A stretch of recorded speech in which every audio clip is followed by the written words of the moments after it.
Have you ever hoped for something to come back only to realize it's gone for good?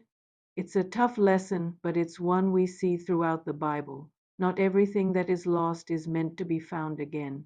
Not every broken thing is meant to be repaired. Sometimes when God removes something, it's a permanent decision.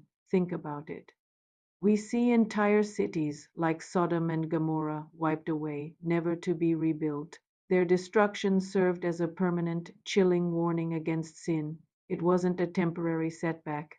It was a final judgment. This shows us that some consequences are irreversible. Then there are lost opportunities. Esau sold his birthright for a single meal.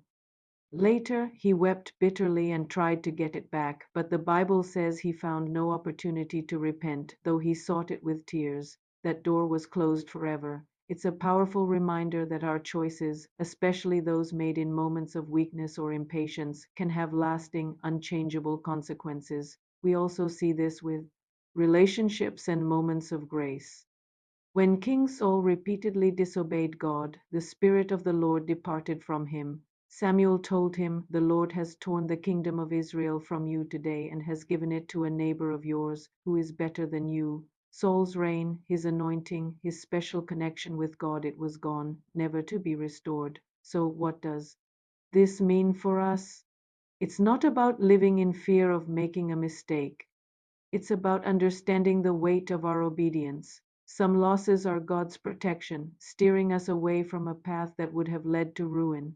Others are warnings, showing us the seriousness of turning away from His will. The key is to recognize that when God closes a door, He does it with purpose, instead of trying to pry it open. Our job is to trust Him and look for the new door He is opening.